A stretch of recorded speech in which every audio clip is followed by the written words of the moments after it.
Well, hi, I'm Dr. Joel Hunter, ready to start a semester of Introduction to Ethics with you. And I'm looking forward to this very first video of the semester where I'm going to give you a broad survey of the landscape and of what we're going to cover in the semester, as well as a brief run-through of the syllabus, and then discuss with you the sorts of things that you should prepare for on the quizzes that you're going to be assigned as the primary part of your grade. And that's all I need to say by way of introduction. I'm introducing the introduction, so it's not really that interesting. But what we're going to do now is turn to some PowerPoint slides. I'm going to go with you, step through the readings that are assigned for this week, and you will see this is a pattern I'm going to try to keep up for the entire semester, so that you have not only the reading that you're going to be doing on your own, but you'll have these videos to sort of be the instructional side, hearing from me, giving you some little tips and tricks along the way to help better unpack the reading. It's by no means easy reading, and it will reward you if you are patient and you take your time. So with that said, let's go to the screen. Oh, before I do, let me just mention the text. It is the third edition of Russ Shafer-Landau's The Fundamentals of Ethics, published by Oxford University Press. This is our primary text. Now, you may be in a course that also uses a companion text with this, also by the same author, well, edited by the same author. And it is called The Ethical Life. And it looks exactly the same except for this, except it has a black border instead of this tan border. If you're using that text, that happens toward the end of the semester, and we'll deal with that when we get to it. If you're not using that text, then you're primarily using this text, plus I may supplement it with some extra readings that I throw in. Okay, so that's the text. Let's go to the slides now, and we'll start with the syllabus. Okay, ladies and gentlemen, let's get started with this brief video. I have a few slides here to go over with you by way of introduction, and it's just going to step you through the chapter. This is pages 1 through 19 of your assigned text. And so let's get right into it and talk, first of all, just quickly about the syllabus. I will, in some way or another, put some sort of Easter egg in the syllabus or give you a quiz that will often count as extra credit or easy credit in the class because it's so important and valuable for you to know this document. I just wanted to underscore that if you haven't yet done so, please do look closely at the syllabus. Make sure that you understand it. If you have any questions, shoot off an email to me, drop me a note in Canvas, or contact me however you wish. But do get in touch with me sooner rather than later. So briefly, again, I mentioned this just a moment ago, but your text, your primary text, is Shafer-Landau's The Fundamentals of Ethics. It's a third edition published by Oxford, so make sure that you have that. Some of you may also be using a companion text called The Ethical Life, where Shafer-Landau is the editor of that. So others of you may not be using that text, but that comes, if we use it, it will come later in the semester. The next point is assignments. Assignments are rather straightforward. It's reading, and then it's taking quizzes. Now, I give you some practice quizzes as well. I can't encourage you enough to take those after you've completed the reading assignment portion of what you need to do. The practice quizzes are there to help you get the most essential components of the reading down, and they're typically 10 questions, 10 multiple choice questions. And they often are also appear in your graded quiz. So it is worth your while taking those practice quizzes. I give you 3 opportunities to take them. They go dark about 24 hours before your graded quiz is due. But you do have ample opportunity to take them. You can take them multiple times, and there is no time limit on them. So you can take as long as you want. You can look up each question if you want to do it that way. So use the practice quizzes as a supplement to your reading, as a way to sort of guide you through the reading and give you some sense of how well you know the assigned reading before you take the graded quiz. Okay, and then grading is straightforward. It's your quizzes are graded after you take them, and it's basically what you see is what you get in the Grade Center. So if you have any questions about how they're graded, how quizzes are graded, and the grading scale, by all means get in touch with me. And then lastly is the schedule. So I've built the course so that you know exactly what is expected from you at any given time in the semester. So you know not only what is assigned in the day or the week that you're in, but you know what it's going to be next week, and you know what it's going to be 5 weeks from now. You know what it's going to be the last week of the semester, because it's all already spelled out for you. Not only the assigned readings from the text, but also the quiz due dates and times. So there's so that puts the responsibility on you to both keep up as well as complete your work without letting it go to the last minute. Because if it goes over the last minute, then that's a failure of you to keep on top of that schedule that's already been mapped out for you. And it also then invites mistakes, unforeseen circumstances like technology failures. Don't be caught in that, because there's really no excuse for it, given that you can do everything well in advance. And speaking of that, you're welcome to, although you're not required to, you're welcome to proceed through the course at a quicker pace than I've laid out in the class schedule. That's entirely up to you.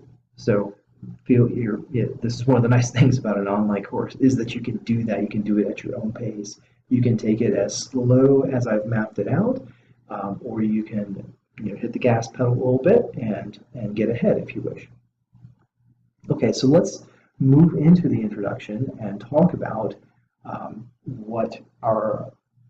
our author has arranged this text, as well as the sort of basics of the landscape that we're going to be covering in the course, and get into also probably the most important part of this section of your reading is the toolkit that you're going to need to acquire and use and hone the skills of argumentation.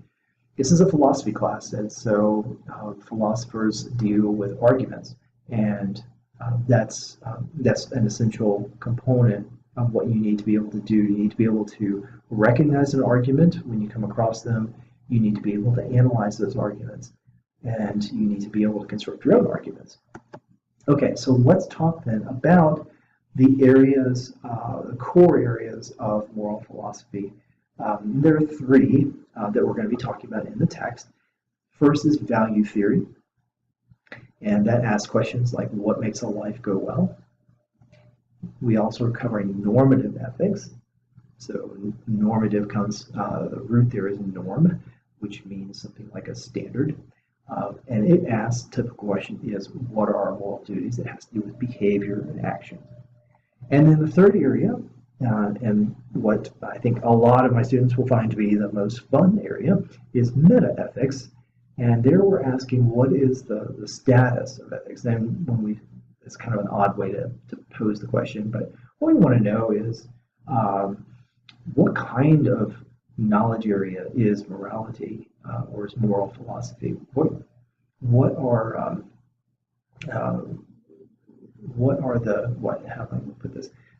How do we know the subject area and its value, its rational status, I guess is another way to put it. And I'm going to, here in just a minute, dig into each of these areas a little more. And so I'll pose some other meta-ethical questions. But at the root, it has to do with how we know about morality, how we know, or whether we can know right from wrong, those kinds of questions. And the truth then of moral claims would be meta-ethical issues. All right, and I want to go ahead and dig into value theory first, just a little more.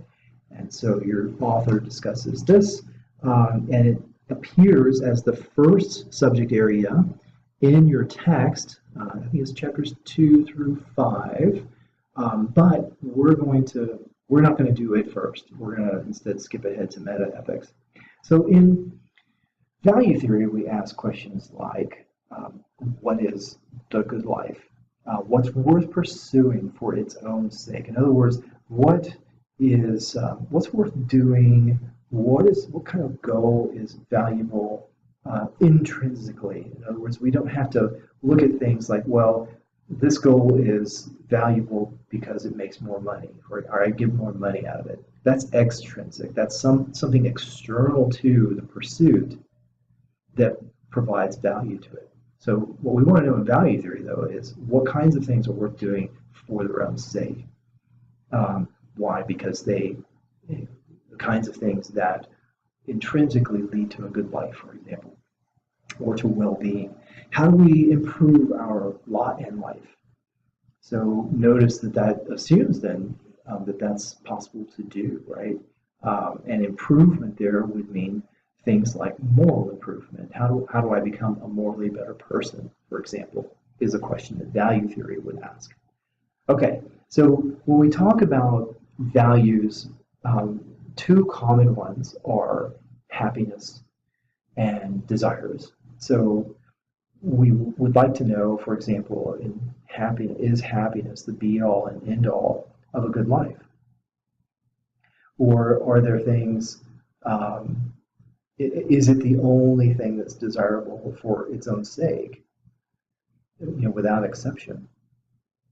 Then we can look at also other theories that deny this, that happiness isn't the be-all and end-all of a good life.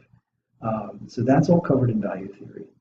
Okay, then the question about getting what we want, for example, that might be something valuable for its own sake and worth pursuing. So desire itself is worth pursuing for its own sake. Getting what we want, whatever we want, that's the key to the good life. So that's one position in value theory. And then, of course, then positions that deny that. Okay, so that's value theory. Let's move to normative ethics. Some questions here and issues are, if you look at this list, you'll see what they all have to do primarily with is our moral relations with one another.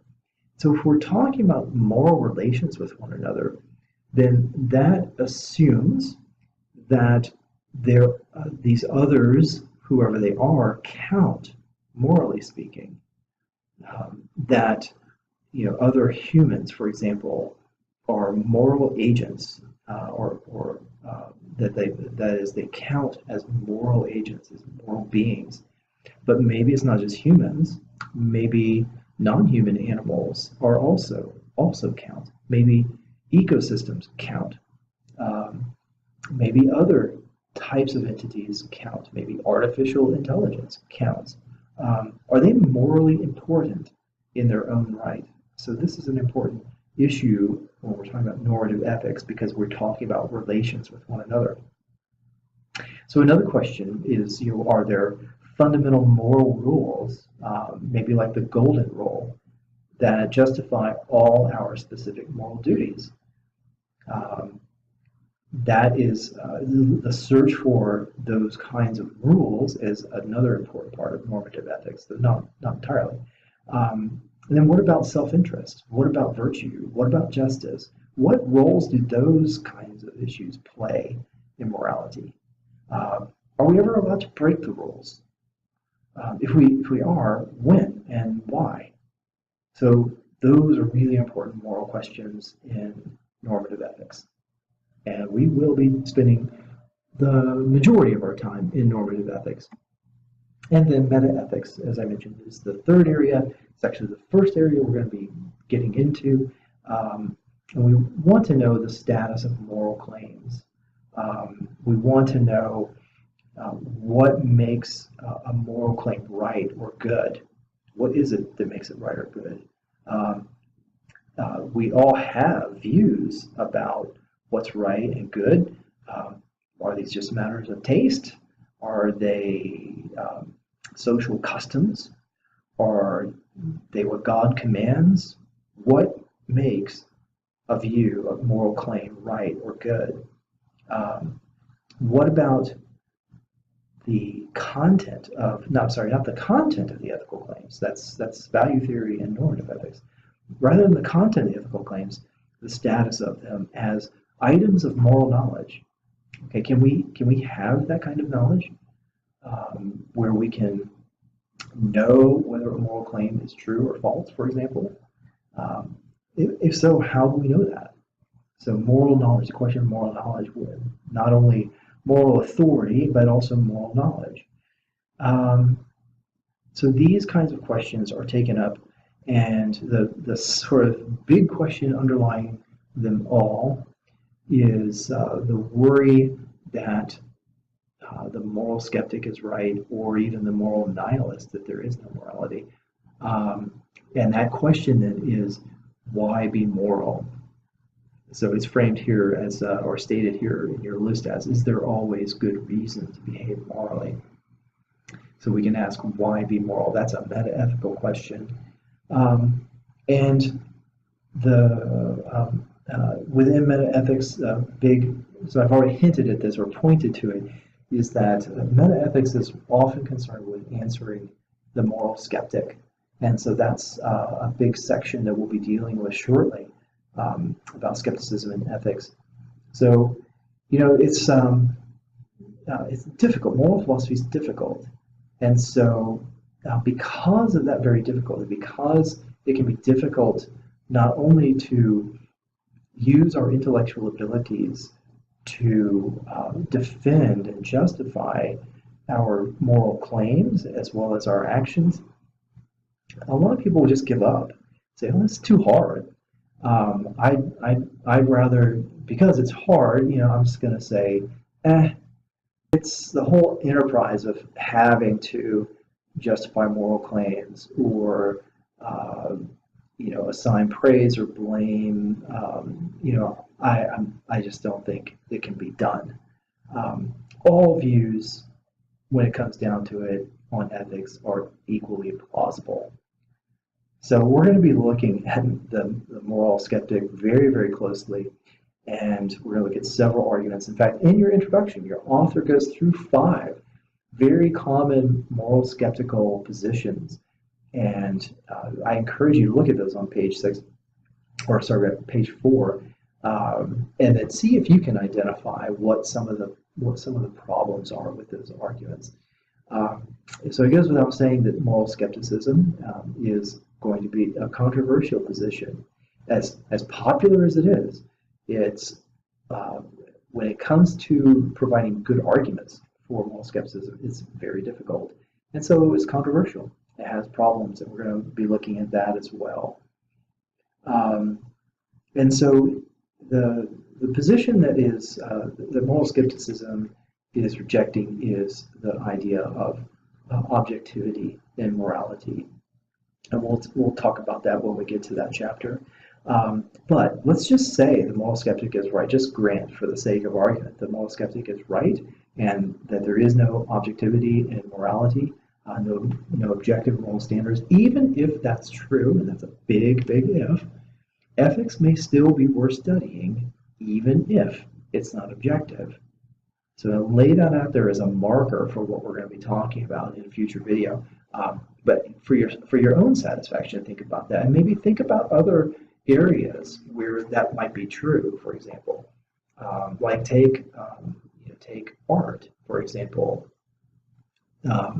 Maybe there are no objective aesthetic standards, but maybe art is still worth studying, even if there are no such objective standards. Okay, that's just one possible analogy. All right, we'll be looking at that, though, in future video. Okay, so one place that ethics gets going is our own, I call them moral intuitions. Philosophers will talk about this a lot. And we simply have intuitions from whatever source that they're just some basic ideas or claims that seem unassailable. In other words, that there's no good reason to reject them, and there's lots of good reasons to accept them. And these intuitions, to move them into the area of philosophy, is the attempt to provide some justification for those intuitions, so that they're not simply subjective, but that they have some rational basis that we can discuss and share and understand.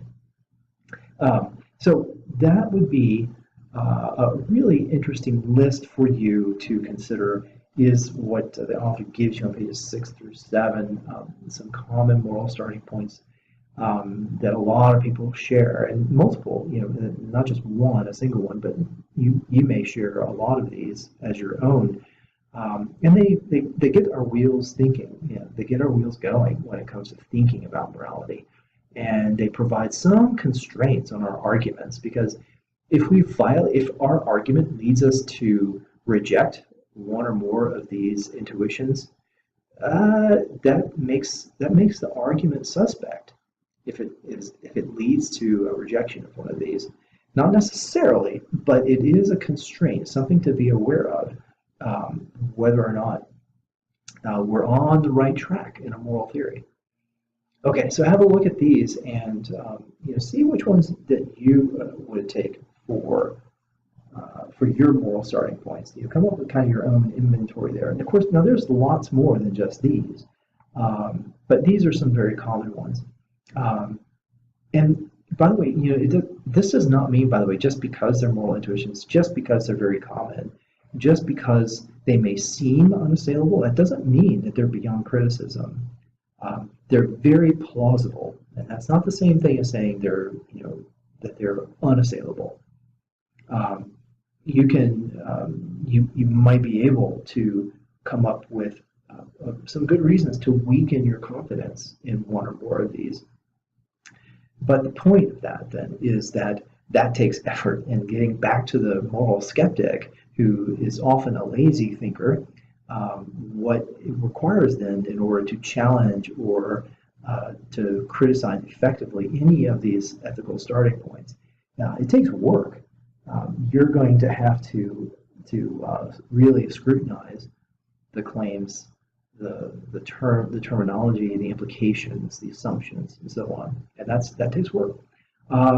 They also require interpretation in order to apply them in any kind of satisfying way. So these don't just speak for themselves. You have to put them in some sort of context.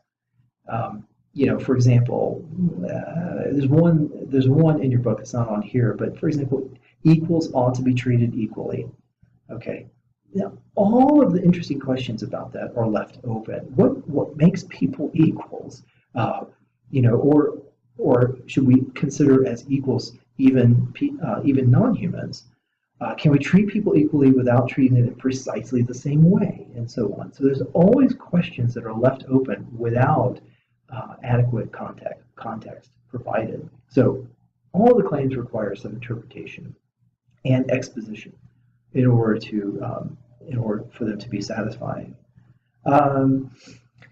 So with really strong and plausible starting points, of course, there are also some really bad starting points for moral thinking. If you have a morality that celebrates torture or hostility or treachery, genocide, for example, that's probably a pretty flawed moral system that you're working with. So any morality worth the name is going to have some importance placed on qualities like justice, kindness, reasonableness, and so on. And it's a question then, becomes a question of how much importance do we place on such things, and which things are really critical for a sound, strong moral theory. Okay? All right, so to understand what morality is, it is helpful to understand what it isn't. And I'm going to say something about that in just a second. But we can start at least with a kind of definition of morality if we look at what morality is concerned with, or its issues. So we're focused on, as I mentioned, the three areas, right? Focused on the good life, so values, focused on our duties to others, or norms and standards, behavior, actions, and choices. We're focused on the nature of virtue and those kinds of things. So all of those consist of the definition of morality, but I think the important point is to not confuse morality with what it isn't. And there's a list there at the bottom of some of the things that isn't. For example, law. If it is morality, it's the backdrop or background of morality that allows us to criticize laws and evaluate whether they are just or unjust. For example, they allow us to measure our progress as a society by examining how our laws change to reflect a better moral backdrop. For example, we wouldn't want to say that just because something is legal, it is right. For example, maybe it's legal as part of the legal code for Jim Crow laws or for apartheid. Just because it's legal to segregate people on the basis of race and give people of one race inferior facilities and treat them as inferiors, that doesn't make it right. And so we can never just appeal to the legality of some action as a basis for saying that it's morally right or morally acceptable. And the converse is true as well. We can't just look at the illegality of something and say that it's morally wrong. So you can come up with your own examples there. So there are other categories that are often confused with morality, and some of these are listed here for you. So do think about them. Which one is your trap? Which area would you most likely fall back on as identical to morality, or as a justification for your own moral views? Would it be things like tradition? Would it be things like popularity? Would it be things like self-interest? So as we go through the course, you'll be seeing why none of these categories are really sufficient for capturing the kinds of phenomena we're talking about, moral phenomena. Okay, and the last and most important thing that I want to talk about in this video is pages 9 through 15, and I just can't encourage you enough to study this very, very closely. And it is the toolkit for our course. It is a philosophy course, so we deal with arguments. And an argument is a chain of reasoning, a chain of thought in which you present evidence and reasons. These are called premises to support and to establish a specific conclusion. Okay, and so it's not only the individual claims that are involved in the argument, the premises and the conclusion, but also the chain, the inferences that you make from the premises to the conclusion. Now, all of the arguments in your text, their author does a great job of distilling them down to very clear claims. And what you will want to be able to do is be able to analyze those arguments and identify the premises and identify the conclusion that they are claimed to support. And then you would want to be able to test them for validity. So validity is a property of an argument where its premises guarantee the truth of the conclusion. In other words, if the premises are true, then the conclusion has to be true. It can't possibly be false. Now, validity tells you something about the structure of the argument. Soundness is telling you not only that the argument is valid, but that the premises are in fact true. Okay, so a sound argument is one that is valid and has all true premises. And so those are the kinds of arguments, sound arguments, that we would be after in a moral theory. Now, as we go through, you'll be presented with, for all the moral theories, valid arguments. Okay, that doesn't make them true, but at least means that if the premises are true, they preserve the truth of the conclusion.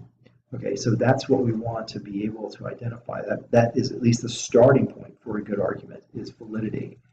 But even better is we would like to be able to identify arguments that are sound.